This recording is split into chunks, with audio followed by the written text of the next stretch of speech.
This episode of Nerds of the Multiverse is not brought to you by Pornhub because they refuse to sponsor us. Sadly. Hashtag please sponsor us, Pornhub. Hello, everybody, and welcome back to Nerds of the Multiverse. So, for those of you who are joining us for the first time, which might actually be quite a few of you today, because this is the first time I've uploaded the full podcast on YouTube, basically, a few changes are going to be coming to the channel. For one, we're going to be uploading the full podcast every Saturday morning, as well as on Soundcloud, on YouTube as well. So, if you guys are interested in hearing what we have to say before, and you don't want to wait till Monday, Wednesday, and Friday, well, this is the best way. We'll also put like timestamps within the podcast so you know which one you want to skip to for which topic you might be more interested in. That'll we're gonna have that going on for us now. So hopefully you guys enjoy having the full podcast available to you conveniently here on YouTube. But other than that, most things are going to be pretty much the same. We're still going to do the highlight videos every Monday, Wednesday, and Fridays. Those aren't going away. But also, it'll give you guys more clarification. Because I tend to cut this stuff out of the highlight videos. Basically, throughout the first 7 episodes, we have this plot where I've been kidnapping different versions of BugFangs from all over the multiverse. So every BugFang you see is a different plot. You've been planning that? Yes. You've been kidnapping multiple of me. Yes. So that's basically the plot that we have on our podcast, because it's kind of fun to have a podcast with a little bit of a plot. So if we mention things about this BugFang being the first time I've seen him, or that he's not even from this universe, that's basically why. So with all that being said, let's get started on today's podcast, which are 3 topics today. We're going to be going over the recent announcement from, or not necessarily an announcement, I should call it more of a rumor, that Iron Man is going to be in the Black Widow movie. We're then going to be talking... We're going to be talking about the news that Apple is once again apparently attempting to buy Sony and what this could mean. Sony and then Pictures? Yeah. Specifically? I have no idea. It's your topic. Is it Sony entirety? I thought it was Sony Pictures, but it could be Sony as a company, which would be very interesting. It's your topic, man. I thought you would have known this. Man, but this shit's brand new. I don't know much. But we're then going to end this all by talking about the casting for the upcoming Suicide Squad movie. Something that was actually a special request by Mysterio Gamer. And yes, we are definitely going to be covering this because it's quite a big casting list that we got here. So I'm excited to get into it. So before we begin, let's start with the Black Widow news and how apparently Iron Man is rumored to make an appearance in this movie, and why this majorly bothers me. I am very curious as to why it majorly bothers you, because I hate the fact that it's bothering a lot of people on the internet, and if you hate it for the same reason they hate it, which I suspect you do, we're gonna have issues. It might be. I don't know. I haven't really looked into the hate on it. I just know that it's been flying around. There's a couple things. One doesn't really bother me that much. It's just like whatever. But one person's like, well, all right. I have heard a few people bringing up the whole like it feels too soon, which is like, yeah, I kind of see that. That's a good point. But that's not when it comes out. But that's not the reason it bothers me, though. The biggest issue I have with this is that we've gotten Wonder Woman, which was not only the best-selling DC movie, but, it's the most critically acclaimed DC movie to come out since, like, The Dark Knight, right? And then we've also had Captain Marvel, also another female superhero movie, which did hit the $1 billion club. So my point is that female superhero movies do sell. And when I heard the announcement of Iron Man being in Black Widow, what bothers me is that it feels like a huge lack of confidence in the movie from Marvel themselves. I mean, it's not going to be Iron Man. Whether or not it's Iron Man, it's still going to be Tony Stark making an appearance in it, and it seems like it's only there to sell more tickets.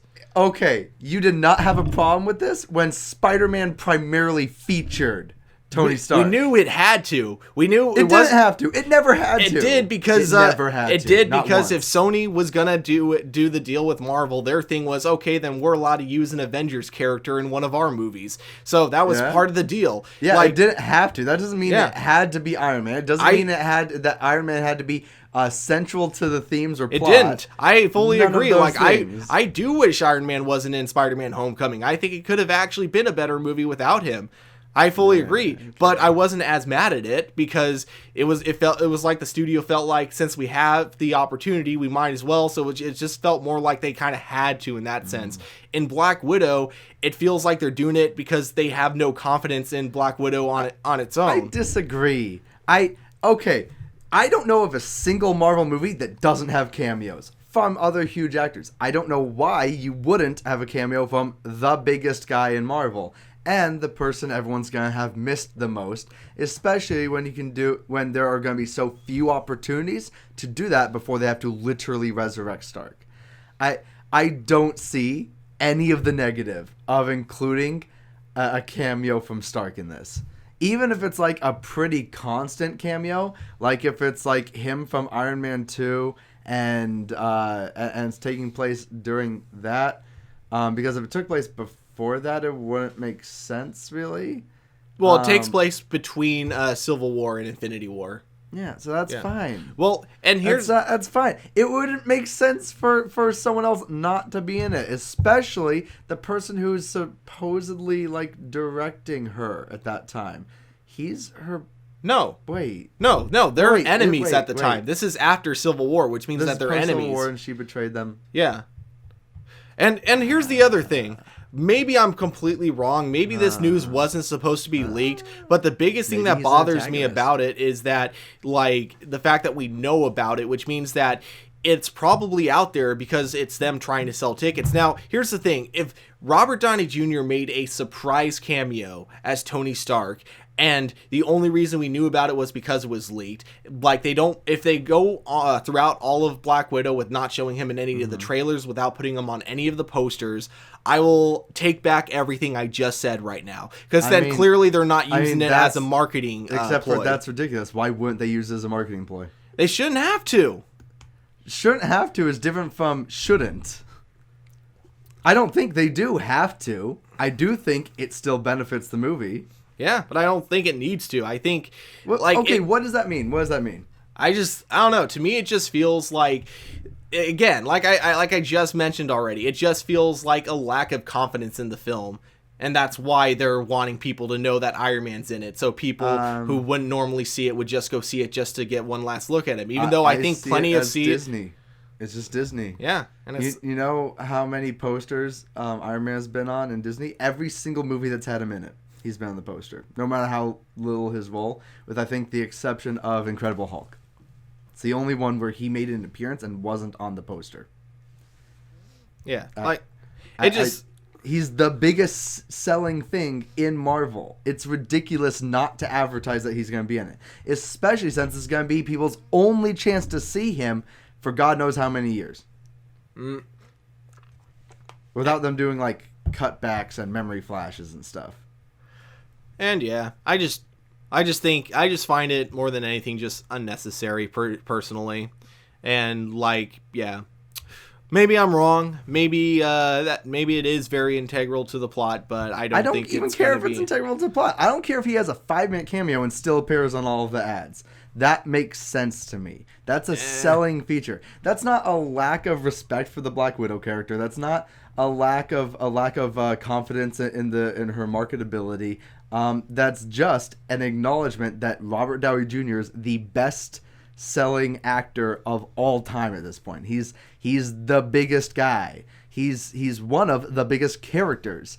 The only like bigger character in terms of just pure sales, I would bet, would probably be Spiderman, and even nowadays, I don't think that's true. I think Iron Man beats Spider-Man in terms of the Marvel universe, which sucks because I'm a Spidey fan. But like there are so few people that are anywhere near his level of marketability, and it would be like actually stupid for them not to use him.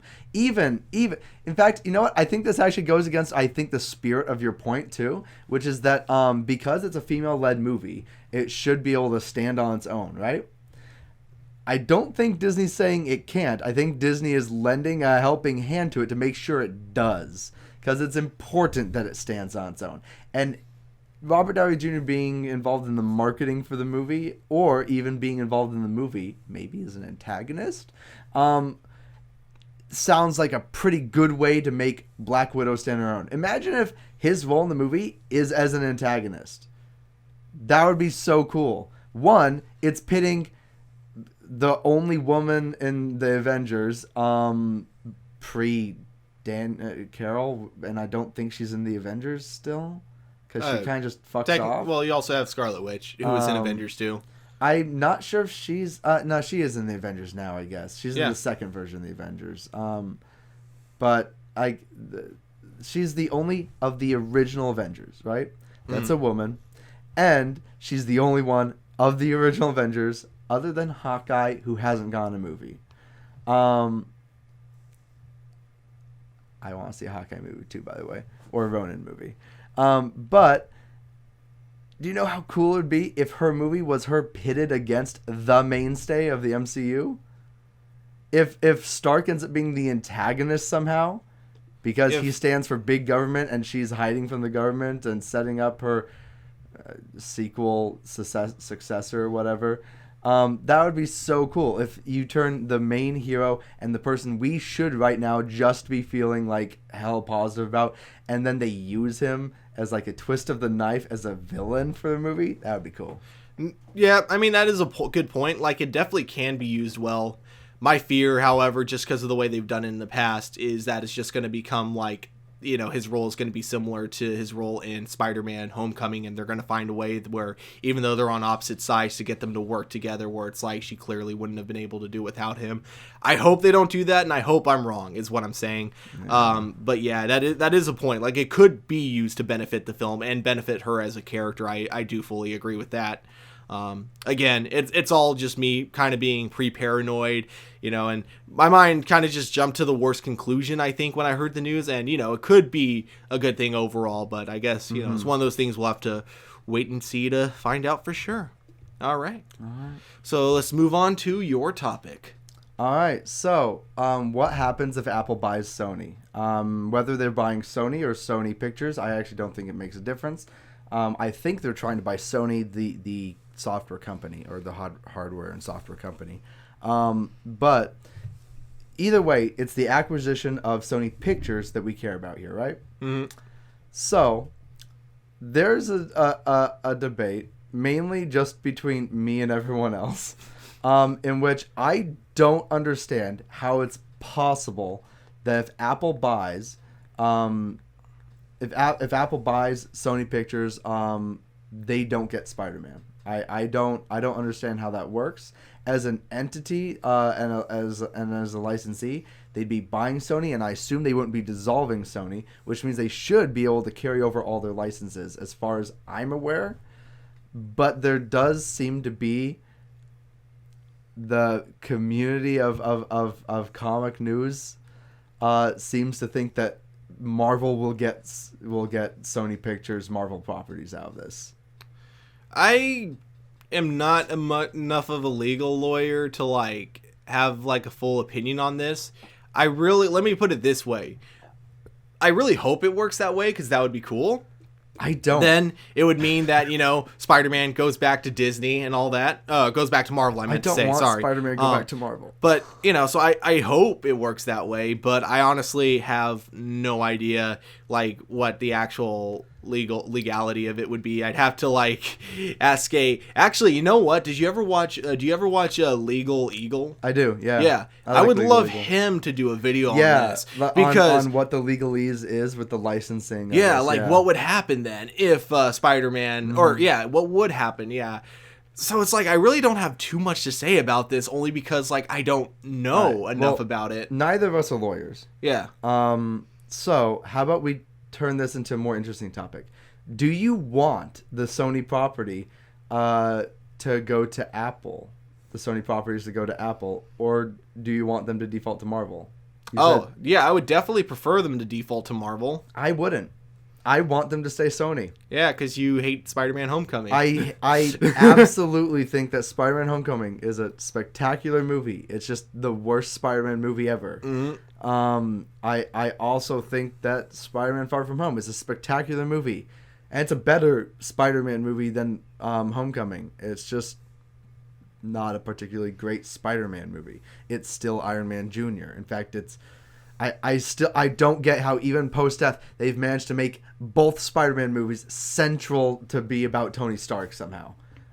Tony Stark is the main driving force for Spider-Man in these movies, and that's ridiculous to me. Uncle Ben still hasn't been directly mentioned once in the Marvel properties, and that's ridiculous to me. Tom Holland is a ridiculously good Peter Parker, and he's being underutilized as fudge. They gave Spider-Man an Under Armour. His suits are a metal mesh suit that has like a cloth suit laid over it, so he's invulnerable to bullets and crap. This is not Spider-Man. It's not Spider-Man. I hate the MCU Spider-Man. It's not Spider-Man. I love him as Night Monkey. He's a cool night monkey. He's a good night monkey. They should rename him Night Monkey and keep him. No Spider-Man though. I hate MCU Spider-Man, and I want him to default back to Sony so they can essentially reboot Spider-Man in the MCU. I would love for them to be able to bring Spider-Man over to Sony, them to actually make him Spider-Man with Sony, and then for that version of Spider-Man to come back to the MCU. See, here's the theoretical idea that you're bringing up, which I had after watching a deleted scene from Iron Man 1 that was recently released on the internet. Do you know which scene I'm talking about? I don't, actually. Okay, cool. Actually, shoot, this should have been a topic then instead. So, originally, Kevin Feige... find its way in here. Yeah, it did. Originally, Kevin Feige, when he made the MCU, his goals were a bit different when he made the first Iron Man. Mm-hmm. He wanted to get the other studios involved. He didn't want to make a whole new universe. He wanted it to be with the X-Men and with the Sam Raimi Spider-Man movies. We kind of knew this because of like the X-Men stuff, where we knew that they were in talks with putting Spider-Man in X-Men. Yeah, exactly. We brought this up last podcast too. So there was a deleted scene from Iron Man 1 that would have changed so much, but also probably not as good as we like to think this could have been. Mm-hmm. So basically the deleted scene was going to be Nick Fury telling Tony Stark, as if gamma radiations, radioactive bugs, and assorted mutants weren't enough, now I have to deal with a spoiled brat in an iron suit. So theoretically, we almost had here's like the idea like that I think could have been really cool overall. But you also got to look at the big picture and think realistically this probably never would have worked. I like the idea of different studios handling different properties, but still keeping them connected when it comes time to keep them connected. But the thing is, rich people can never work together. It's a cool idea. It would never have happened. It wouldn't work. And even if they force it to work, like they technically on paper got it to work, I feel like it would be missing something whenever they did a joint thing. Yeah. That like kind of like how Marvel like has this thing where everything feels like it's part of the same universe. I don't feel it would be that way even with mixed movies. That like X-Men movies will all feel one way. Sony movies will all feel one way. Fox movies would all feel one way, and then Marvel movies would all feel one way, and then they'd come together and make like something that just felt messy and not wholly any one flavor of any sort. I don't know. I think the tone would actually be what had me even more intrigued with the Marvel Universe. Different tones coming together, I think. Except but it wouldn't be different tones because the tone ends up being whatever the director is. Like we've seen this over and over and over again, is that tone is almost like directly like controlled by directorship. So if you have like Sam Raimi with his like really weird, I've said this before. I like the Sam Raimi films, but not really as serious films. His tone for his Spider-Man movies is ridiculously different than the like gritty X-Men or the super happy-go-lucky Fantastic Four or the kid-friendly Marvel, the like ridiculously like clean-edged Marvel, I don't see that version of Spider-Man being used in the other things in a way that he feels like he could have been directed by Sam Raimi, even though he's mixing with other people. I don't see that ever happening. But yeah, it kind of brings me to like the point that you were making though of if it sticks with Sony, and then if they wanted to keep it in the MCU but under Sony's name. The problem is that I don't think would have ever worked. I don't think it ever will work. I don't think Sony will be willing to like communicate constantly with Disney to make sure that their films don't contradict each other. I don't think they're going to be willing to make sure. They would if, like, you have one event, let's say, for example, where in Spider-Man, the Green Goblin decides to blow up the Statue of Liberty, but then in the next Avengers movie, you clearly see the Statue of Liberty standing up. Got rebuilt. Or they've got they've introduced hologram tech now. They can say that S.H.I.E.L.D. is covering up the fact that it hasn't been fully repaired yet with some of those Stark hologram techs. Have to do like those weird headcanon things, I guess, but it would still. There could be a throwaway. We've seen them do these throwaway details all over in the MCU. Spider-Man movies are great about this.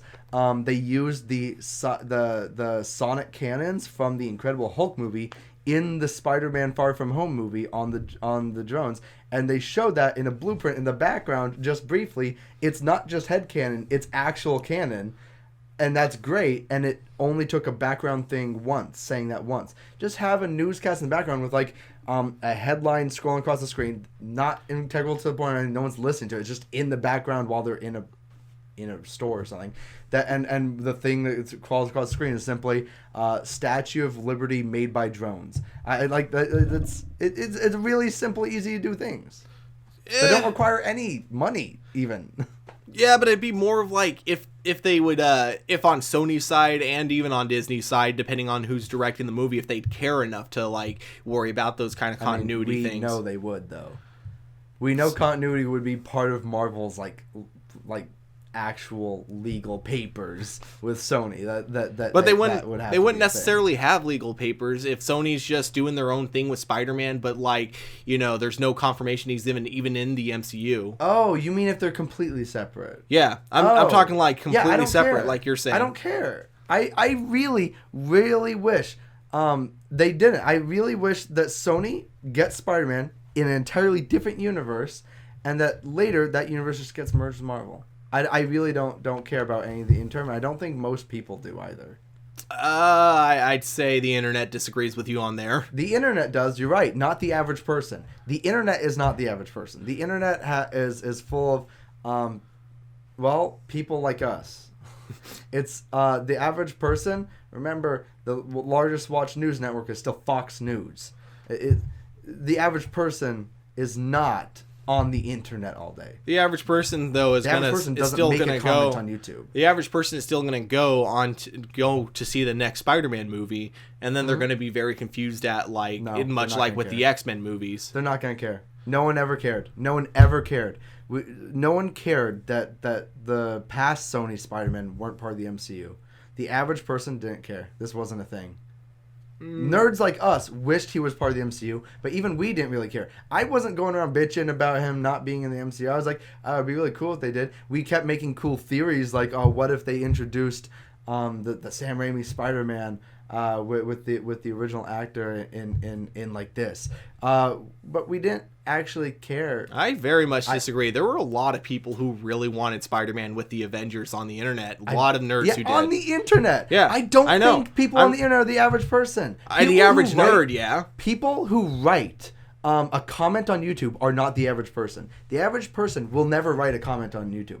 I still to this day have written maybe 3 comments in all of my YouTube history, and I've been on YouTube since its inception. It's not a thing. But I think No, but I think like the average nerd definitely cared that Spider-Man wasn't in the MCU. But the average nerd isn't what makes them money. They definitely do. It's getting closer. They are a huge chunk of what makes them money. It's getting closer, but the average nerd also will always see these all the time anyways. The average nerd goes to see all of these movies regardless if they're in the MCU or not. They always have and they always will. It's the average moviegoer that they actually care about marketing to. And the average moviegoer, the average family in the United States does not care if Spider-Man is actually in the MCU or not. They care like they're like, oh, why isn't Iron Man in this movie? Or, this doesn't really match with the Avengers movie, but oh well. They think about it in passing maybe, but this isn't like something they care about. I don't know. But yeah, for me personally, I just think that I would prefer, even if it went under back to Marvel, I think I would prefer that, just because I like the idea of Spider-Man just being in this overall bigger universe. And I also like, plus the other thing is too, they wouldn't then have to worry about like marketing other superheroes in the Spider-Man movies like they did it when it was under Sony's name, because that was mostly just done because it was part of the deal, so they used it because they could. But then here it's like with it being under Marvel, they could actually focus on keeping them Spider-Man movies and not have to worry about connecting them to the bigger universe. But they don't. But they would be. No, they don't. Marvel doesn't, and they won't. I think they would if it was their own movies. Like, yeah, you'd still have the many references that is in the MCU, like they do with Ant-Man and the other standalone films. But I don't think they'd be as like in your face per se as it was in. I wholeheartedly disagree. I don't. I think it would if it was under Marvel. If it was under Marvel. Only Marvel, not Sony with Marvel, it definitely, the Spider-Man movies would stand a little alone. Where do you think the Marvel influence in the Sony Spider-Man movies? It comes from Sony being like, hey, if we're going to share a universe, we want to make money using your guys' characters too, so we want Iron Man. Yeah, that's exactly how it happened. That's why Iron Man was in Spider-Man Far From Home. That's why Nick Fury was, it's Homecoming. It's why Nick Fury was in it, not why they're in it, how they're in it. I still sincerely doubt that Sony chose to make Marvel so integral to Spider-Man, given their plans on always taking Spider-Man away. It was their way to get money back from the ones that they lost from the Amazing Spider-Man movies. Now, involving him in the MCU would have made their money back, and they knew it. Spider-Man had already been a billion breaker before. It's a multi-billion dollar franchise. It's literally never made $1 billion in a movie, though. In a franchise, though, yes. Yeah, it's made well over $1 billion per franchise. In a franchise, yeah, but not in a standalone movie. Not until Far From Home. I have my doubts as to whether or not they wouldn't have broken $1 billion within 3 movies, doing them solo again at this point. With how bad with how the Amazing Spider-Man movies were doing, I don't think they would have. Except for because they weren't doing really well. Like, imagine they kept the reboot, right? But there was just no deal with Marvel. It's all the same actors that Sony chose, all the same directors that Sony chose. You still have the same Aunt May, you have the same Peter Parker, you even have Ned and crap. You have all of that in there. Just, you remove all of the Marvel everything. I still think that series breaks $1 billion within 3 movies. I don't think so, because I don't know if they would have chosen the same cast if it was under just Sony's name. Why not? Because it wasn't Sony, it was Marvel who chose the casting. It was Kevin Feige. Or not Kevin Feige specifically, but Kevin Feige was in. It was his team that was in the process. In fact, it was the Russo brothers. I remember from an interview that actually chose Tom Holland specifically. Maybe that would be different then. Yeah, and maybe I would have liked it more. Who knows? I still just hate the way the MCU did Spider-Man. I don't care if it's Sony in the MCU. I just hate how it was done. I really hope this is the last. I really hope that the Sony property gets lost in space and a random company that has nothing to do with any of these companies picks it up. I'm done with anyone having the Spider-Man rights, any one person having the Spider-Man rights. I just want to default to everything. I want it to be public domain. After last episode, I just want it to be public domain. I want everyone to be able to make their own Spider-Man. That was a few episodes ago, but yeah. Well, go watch our episodes. Yeah. Oh, God. It was funny, actually, before we move on to the last topic. Armin from Comic Book Cast commented saying, that would be terrible. Could you imagine? We'd have a Zack Snyder Spider-Man. I would be so down to see a Zack Snyder Spider-Man. I replied saying that sounds so terrible, but at the same time, I kind of want to see it. I actually think it could be so good. Can you imagine Zack Snyder doing the Clone Saga?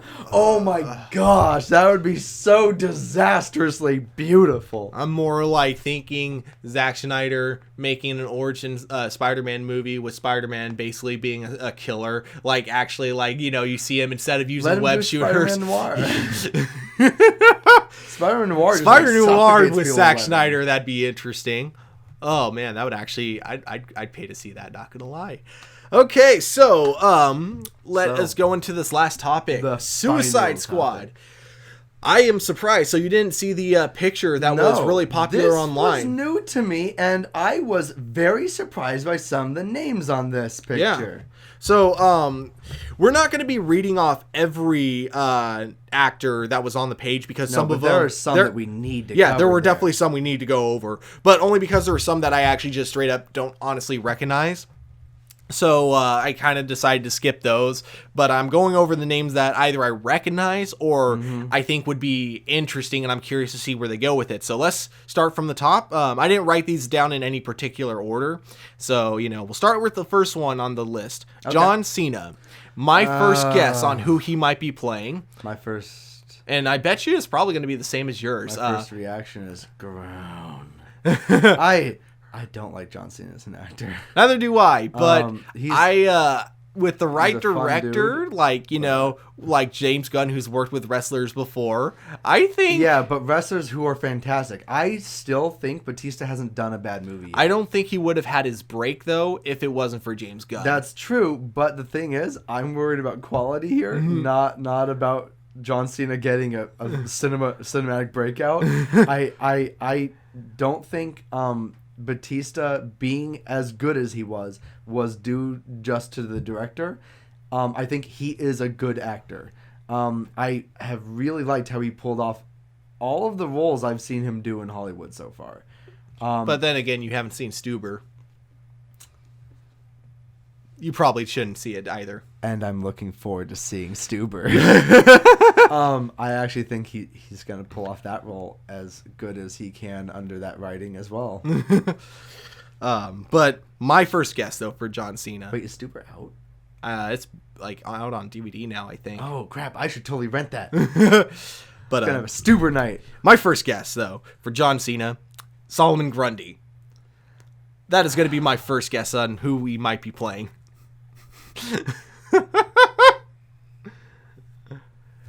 You okay there? I'm trying to think on if that's a good choice or not. It's the most fitting choice. I don't think it's necessarily a good choice, but it fits his look, and I think look-wise they could pull it off really well. So is it going to be like a big CG white gray Hulk? No, they don't need to CG him. They just freaking he has the body of Solomon Grundy. They could just paint him. Solomon Grundy, he's big, but he's not like he's huge. Hulk he's big. Massive. He's Hulk big. Is he? Yeah. I don't know. I always pictured him just being like a really big weightlifter. Nah, that's Tombstone. Tombstone, like yeah. A big weightlifter. Tombstone as well, but no. Solomon Grundy, like I always imagine Solomon Grundy being as big as like Killer Croc half the time. By the way, Killer Croc was supposed to be a lot bigger. Speaking of which, that is the other thing. They are recasting a few of the characters from the previous films, so he could also be the recasting for Killer Croc is possible. You tell me that's not a Hulk. There's not really a picture next to him to compare it to, so yeah, that's true. That's true. But I don't know, because he's been in both. Tell me that's not a Hulk. Okay, in a picture like that where I think, if I remember correctly, the context of that picture, he's like on the Venom or the Bane steroid, so he's even bigger than he already is, I think. I could be wrong. But anyways, yeah, so that'd be like who I think they could have him as is Solomon Grundy, whether or not he's CG'd or he's just painted gray. Man, given the last movie, I feel like they'd paint him gray, but I'd want them to CG him to some extent, or at least give him like a mostly practical, like, I don't know, body somehow. Possibly. Next on the list, well, we have Jai Courtney, who's clearly going to be Captain Boomerang again. Which I'm actually looking forward to return of. Yeah. I really liked Jai Courtney as Captain Boomerang. He was He wasn't a good Captain Boomerang, but he's a very good Captain Boomerang. Yeah, this version of Captain Boomerang I liked, and I'm interested to see him under James Gunn. They might have him be more comic book accurate, and I think he could pull it off. I almost don't want him to be now, though. The I'm intrigued, enough, but I'm cool either way. I'm cool either way, but I'm intrigued to see if that's the direction they go with it. Next on the list, this is the one that I'm not surprised just because, it's James Gunn directing, but at the same time, I have my dream cast that we may never see at this point just due to his age, but Nathan Fillion, I want him more than anything to be Booster Gold. I think everyone will agree with me there. I want him as Booster Gold in the DCU. I've been writing a fan film. Actually, I haven't started writing it yet. I've just been marking down plot points right now. Basically, I've heavily based it on the recent comic book Heroes in Crisis, and I wrote it changing a lot from the comic book. One of the major changes is I have Booster Gold, who's already one of the main characters in the comic book, but I have him written as the main character of the comic book. And in my head, while I'm writing this, he's played by Jeremy Renner's, and then the person helping him out, Blue Beetle, I have him, the Ted Kord Blue Beetle, in my head being played by sorry, I meant to say Booster Gold played by Nathan Fillion, Blue Beetle played by Jeremy Renner. This is what I meant to say. Yeah, sorry. But yeah, so I would love him more than anything to be Booster Gold, and I know he himself has said that he would love to play Booster Gold. More than likely not going to happen. I don't know who. I could see him, because he does a really good Western accent when he needs to, I could see him being a vigilante, which would be interesting. Yeah, he's done the gunslinger thing before. Yeah. And he, I don't, man. Yeah. I could see that casting. That's probably the best guess. My dream casting, though, Booster Gold all the way. Yeah, he should be Booster Gold. He's the perfect Booster Gold. Oh my God, yes. Joel Kidman, of course, is returning as Rick Flags. Then here's an interesting one. Which I don't care about. This is I one. Don't care about Rick. Neither do I. Okay, this is interesting because she's not really a big actress right now, but at the same time, she was already in Wonder Woman in a background role, though, not even playing like a big character, just playing like an Amazonian, but she's being seemingly recasted in Suicide Squad. Her name is Muling NG. Her last name is literally the letters NG. She's literally just a background character in, she's not even credited in the movie. You have to actually look her up on IMDb to know that she's in Wonder Woman. But my thought, though, I don't think this is where they're going with it. She's got a really well-built body, basically. So she's clearly like a weightlifter, or she's super athletic. So I'm not sure who they might have her play as. There's definitely a few options there, but I have a theory. My thought is, before we go to your theory, it would be interesting if they kept her as an Amazonian and then just recanonized her name to be Artemis. If they made her Artemis? Yeah, that'd be cool. That would be awesome, cool. I think. But assuming she's buff, I also think there's another character who works real. Killer Frost. Killer Frost, okay. Killer Frost in the comics has multiple times been shown to be really buff, mainly because, for some reason, they start half of her arcs in a prison. But she's, low-key, just a super buff, kind of tomboy-looking villain nowadays. Okay. So I could see her being that. And there were rumors of her being in the movie, too, so that would be the perfect way to introduce her as Killer Frost. Yeah, I like that. Okay. Were you gonna say anything else? Just if they have her as Artemis, I'd be so down for that. Oh my God, yes. Okay, that would help. That would help bring Wonder Woman. Just help cement Wonder Woman in the canon still, given that apparently they're rebooting the DCU with the Batman movie or something. Kind of. Yeah, it's weird. But we'll see how that turns out. But I want Wonder Woman brought forward. Wonder Woman is still my favorite comic book adaptation movie. It's not my favorite superhero movie, technically. And it's not the best one, but it's my favorite comic book to film adaptation yet. It would be cool. And they've Yeah, they've done like kind of, or actually, no, never mind.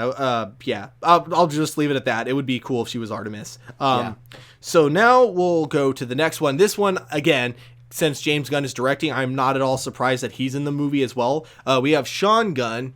More than likely, he's going to be playing a CG character. Yeah, he always does, right? Yeah, well, he played two characters in Guardians. He did the motion for Rocket Raccoon, and then he also was the best friend of, oh, God, what's his name? Yondu. Yeah, he was like... kind of this, yeah, exactly. Like, Ravager. Yeah. So, who gets the whistle at the end? Yeah. Personally, I think it's possible that he could also play two characters here. Like, knowing his relationship with James Gunn, he could play like a CG character somewhere. Yeah, I think villain. If I was James Gunn, I'd want him to play like a generic, not even from the comic books, prisoner who just is in the background, doesn't do much. But I'd love to also have him as a CG character. And if I was going to go with any character that has to be done with CG in Suicide Squad, the number one I'd want to see is Killer Shark. Like, and if he's Killer Shark, Killer Shark though, if all he's doing is motioning, you could easily have anyone with a more Killer Shark voice dub over. Actually, that's true. Which is what they did with Groot for Killer Shark. Or no, I meant Rocket. The voice of Killer Shark. Exactly. Because I imagine the voice of Killer Shark as someone else entirely. Oh yeah, no, I don't imagine much bigger voice, like big voice. Better yet, okay, this isn't next on the list, but I'm going to get to it next because this would be hilarious. Okay, if they decided to do a Thor Ragnarok type of Killer Shark with Korg, but because guess who's also in this movie? Who? Taika Waititi. Wait, what? Yeah, he's in this movie, and I didn't write any theories on who he could be. He's in the movie. He's in the movie. I didn't write any theories on who he could be, but Killer Shark and with a Taika Waititi voice, and just like with Korg. Why the hell do you sound like that? And he's like, well, I'm an aquatic animal, mate. I'm not from these waters. Up above air, my voice is just... Oh my God. It's just different. I didn't think of this until now, but now I'm thinking that might be like the best. Oh my God, that would be amazing. You can have him be completely silent for like a third of the film, and then he talks in one scene, everyone's like, what the fuck? You don't have him until like the last act. Exactly. You wait till, oh my God. It'd be the best joke. Like he's a big, strong, giant thud. You hear some like groans and moans from him, but then at the end he's just like, wow, that was interesting. But that was fun. We're gonna go back to the water now. James Gunn, I have no doubt that you're not listening to this podcast right now, but if through some fucking miracle someone listening to this podcast just happens to know you personally and shows you this recording, dude, do not miss out on what could be the funniest joke ever. Yep. Do this. Help Taika Waititi if you somehow get a hold of this. You push for getting Killer Shark, all right? Seriously. You push it. It. We believe in you. So, oh man. Okay, so then the next one. Basically, I'm going to kind of cover two with this. Idris Elba and Storm Reed. And the reason I'm saying both of them together is because they're essentially returning characters. I think Idris Elba is going to be taking over as Deadshot, it seems like. That's what the rumors had been for a while. And so do you think they're just not going to have him unmask at any point? I definitely think they're going to have him unmasked. I think they're just going to kind of treat it as he's always looked like that.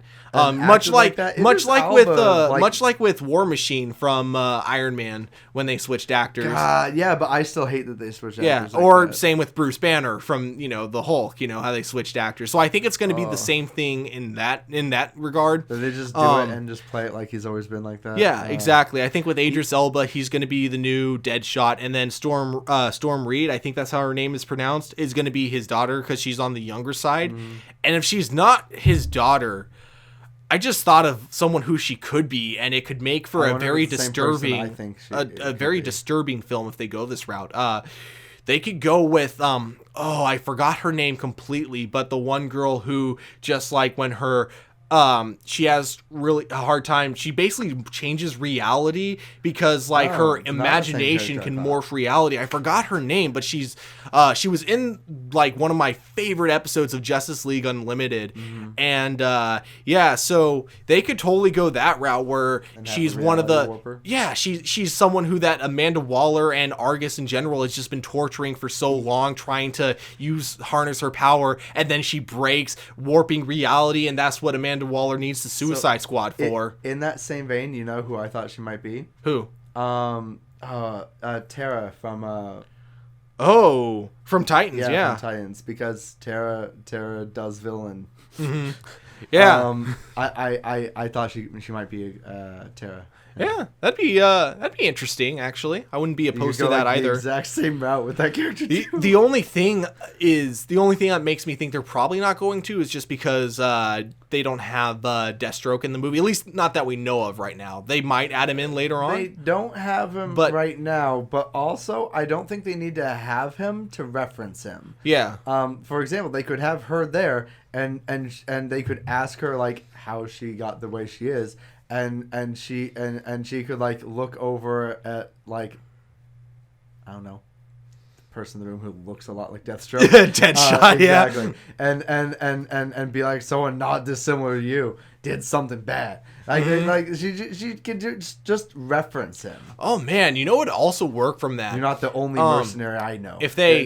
If they like kind of played on Deadshot being okay, they did a terrible job with the movie, but I think Arrow did an amazing job with Deadshot's backstory. And if they try to go with a more Arrow route of him being a really crappy dad and him separating himself from his daughter because he knows he can't be around her because he gets violent. If it was like he then had a new father-daughter relationship with her because he realized, she's just as messed up as he is, and then exactly, he tries to like prevent her from becoming just like him, essentially. Like, I think that could actually potentially be really good. Like, because he's surrogate dad, he tries to fix the mistakes of another mercenary who fucked this girl up. Yeah. Exactly. That would be really cool. That'd be cool.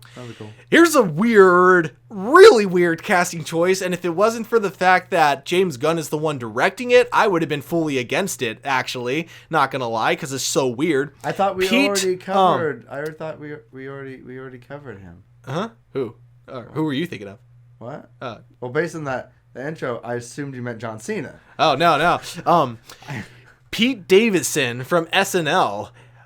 Really weird. Pete Davidson. Wait, which one's Pete Davidson? God, he's the one who's really good friends with Andy. What's his face from from Brooklyn Nine-Nine? Yeah, he's the one who's like really good friends with him. Yeah.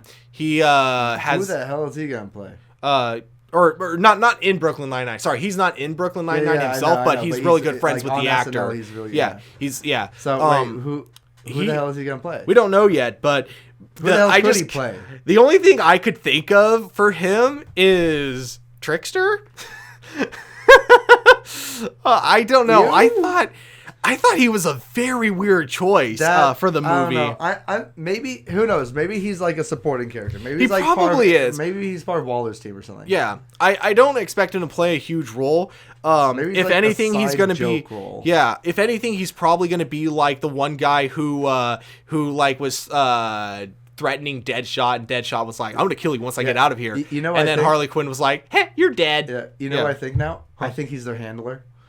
Because what's his name can't be the handler anymore. He turned on Waller and like betrayed Waller and shit, and then became part of the Suicide Squad. I don't think he can be their handler. This guy's the new handler. Possibly. It's gonna be a joke.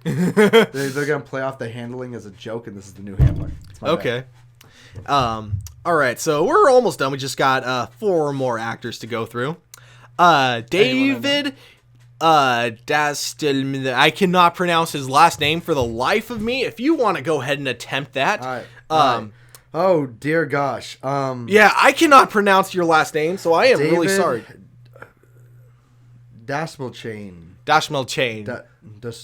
The guy from Ant-Man, as I wrote him down in my notes. The French guy from Ant-Man.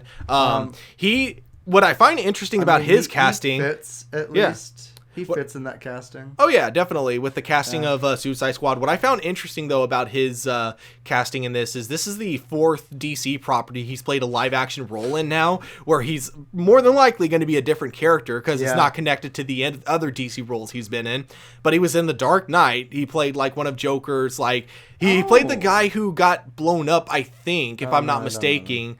Or no, he played a very small role. He was, no, that's right. He was the guy that Harvey Dent was threatening. The first guy that Harvey Dent like said he was gonna kill like with the coin, but of course, he was only threatening him. He was also in Gotham. I don't know who he played in Gotham because I've only seen the first season of that show. Maybe he was in the first season. I don't remember. Just don't. Yeah. Just don't. But he was also a monster villain of the week in The Flash as well. So it's interesting. This is going to be the 4th DC property. Do you have any idea who he might be playing? Honestly, no clue. Yeah, neither do I. Yeah, I have no clue. Honestly, now the Suicide Squad has had so many people in and out of it. Honestly, you can just like pull names from a hat. Yeah. And the problem is that his personality fits with their casting, but only because it seems to be comedy casting and not casting for characters. I don't know who he'd be good for as a character. Yeah. Because I also haven't seen him do much actual character acting. Yeah. I think they're going to probably have him be like a smaller character, but probably play like a psycho like character as well. Like, I could see him. You already got typecast. Yeah, pretty much. Here's the next one. I had 2 theories for this one. So Peter Capaldi is also going to be in it. This is a weirdly big name to throw in there. Here's the 2 that I have an idea for. I would love to see Peter Capaldi either as Dr. Light or Calendar Man. Oh my gosh, him as Calendar Man would be so fucked. But that would be so enjoyable.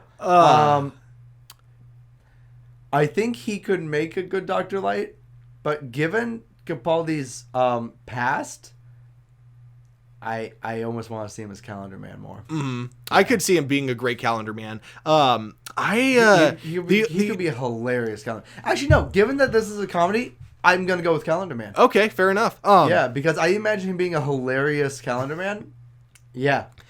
So that's going to be interesting to see where they go with him, since I have no idea. I think Calendar Man is the more likely option, just because with Dr. Light, he's already being used in Titans, and then there's also like just Dr. Light's never been in Suicide Squad also, not that I can remember. If he has, and anyone here listening has seen him in Suicide Squad, dude, let me know in the comments, because I've never heard of this, but I'm sure he probably has. He might have been, but I've never seen it. Then the last 2 are the obvious ones. So we have, of course, Viola Davis. Viola? I think that's how her name is pronounced. She's reprising her role, of course, as Amanda Waller, which I don't think anyone's surprised. Not a big surprise. Yeah, because she was actually pretty good as Amanda Waller, I thought. She was solid. Yeah. And then, of course... Actually, no, she was actually probably the single best cast person last movie. I thought so, too. I think her as Amanda Waller is actually fantastic. Man, there was a time where I thought Amanda Waller should have to be like actually obese, but honestly, at this point, I've seen so many different versions of Amanda Waller, half of which are like not that's no longer matters to me. Yeah, but that used to be a thing I actually liked seeing. There was the whole thing with New 52, where for some reason they wanted to make her sexy, and I don't understand. I don't. That want was that. really dumb. I never want a sexy Amanda Waller. Yeah, like. An Amanda Waller who happens to be attractive, cool. But doing what they did and going for a sexy Amanda Waller is the wrong choice. Yeah, I fully agree. Because, Amanda Waller isn't someone who tries to look good. She's someone who's so caught up in her work that her being obese actually makes sense, because if you're focused on nothing but work, trying to keep Argus, keep the shady stuff that Argus does away from the government, making sure the people from the government that know about it are bribed and out of the way, I don't think you'd have time to socialize or do anything outside work. So her character isn't about personal strength. It's about strength of character. Yeah. So it doesn't matter. Yeah. One way or another, it doesn't necessarily matter too much. Just don't make her Also, try to look for the sexy. record, It's not the dumb saying thing. Viola Davis isn't an attractive woman. She is an attractive woman. A very attractive woman. This is not about that. This is like very specifically New 52 tried to make her like a bikini model for some reason. It was and it just ridiculous. made no sense to me. And then, of course, the last one is, which this one I was half surprised about because I thought she was going to be busy with 2 other DC movies coming out. But we have Margot Robbie coming back as Harley Quinn. I would have been really shocked if she didn't return for this, given that she was the big seller for it. She was. And the thing that surprises me now is that means, like, we literally have a trilogy of Harley Quinn movies coming out in the next 3 years. I know, right? Because she's going to be in Suicide Squad 2. Yep. She's going to be in Birds of Prey. Yep. And then Gotham City Sirens. Yep. Which, okay, to be fair, Gotham City Sirens hasn't started production yet, so there is a chance that wouldn't fall through. Still, but yeah, I don't think it will. It sounds like it's going to go well, especially if any of her movies go well, or she gets more positive reception like she did last time. That'll probably push it forward. Oh yeah. I like Margot Robbie. So far, yeah. So the cast overall, what do you think of overall, like with this cast that's been announced? So overall, it's interesting. I still don't like it in terms of like being relatable to DC. But in terms of being a sequel to the last Suicide Squad movie, sure, it seems pretty on point. I have a specific qualm with Margot Robbie's being depicted in these films, and I think she probably has the same issue, and I think a lot of hardcore DC fans have the same issue. A lot of people like seeing her underwear, and I don't. I like seeing her as Harley Quinn, and I don't like the costuming for Harley Quinn. Yeah, and I wouldn't even mind a mixture of the two, where it's like you go with the design. Yeah, it doesn't have to be all out, but it shouldn't be what it was. Like, I freaking loved, I love the idea of her wearing, like, the leather jacket. Looks cool, but you still go with the color design from her first appearance. Right, the leather jacket and pants works good. Yeah. It's all right, and it works for this movie. Although, ideally, I would still actually love to see her ham it up in her OG suit. Oh, yeah. It looked really good in the bit we got to see it. For like that 2 seconds, yeah. Yeah, but Yeah, it doesn't look like we're ever going to really see her in that suit, unless it's just referenced, sadly. Yeah. But yeah, overall, I think, but I guess if any director was going to have her in that suit, it'd probably be James Gunn. That's the other thing. Overall, like, I think with the casting that they chose, if it was the same director from the first Suicide Squad movie, I would be more hesitant about it. But knowing that it's James Gunn doing it, I actually have some decent high hopes because I think James Gunn knows really well how to work with actors' strengths and weaknesses. So I look forward to seeing how he goes about with this cast and where their place is going to be in this Suicide Squad movie. Overall. So I'm overall actually still kind of negative about this movie. Really? I still think it's going to be a clusterfudge. I still think Warner Brothers is going to have too many of its fingers in the pot. That is also possible. And that James Gunn will essentially be running damage control the entire time for both the first movie and this movie. And he'll make something that on paper would have been really good, but that in practice ends up being messier than he wants it to be. I think he's not going to end up having the carte blanche control we hope he has. And I think that's going to mess with it and make it lesser than it otherwise would be under his hands. Which is too bad. One thing I know we're not going to get from this movie because I think Warner Brothers still does want to keep most of their properties, especially Suicide Squad, like to as wide of an audience as possible. Personally, I would have loved to see a Suicide Squad movie by James Gunn that's rated R, because I would love love to see him have full creative control, be allowed to do what he wants, and have it. DC isn't afraid of the R rating. Yeah, because the Joker's can be R, but I don't think Suicide Squad will, because I think for that one they definitely want to hit as wide of an audience as they can, which I honestly I get. I actually don't think that's necessarily a wise choice. For the first one, I got it, but everyone saw the first one, and I think you'll see a lot of people being disinterested in this one because they didn't love the first one. Not a lot of people loved the first one. A lot of people seem to kind of enjoy it and then move on. Yeah. And that doesn't usually make for good sequel bait. So I'm almost afraid that they're trying to play it too broad and they're trying to put too much money into it, and it's going to end up being a commercial failure, even if it ends up being more of a critical success. Because they're not doing what they should do for a follow-up sequel to what's technically a failure, which would be to go lower budget but also higher directorial control with a director you trust.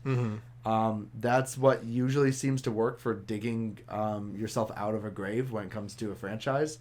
And James Gunn would have been a really good choice for this. Put most of the money into the director and make him work with a limited budget, but with whatever casting he wants, is what I would have hoped from this. And it seems like he got a lot of money for this, and I'm a little bit hesitant to see what that means, because usually a lot of money comes with a lot of strings attached, and I'm not a huge fan of that.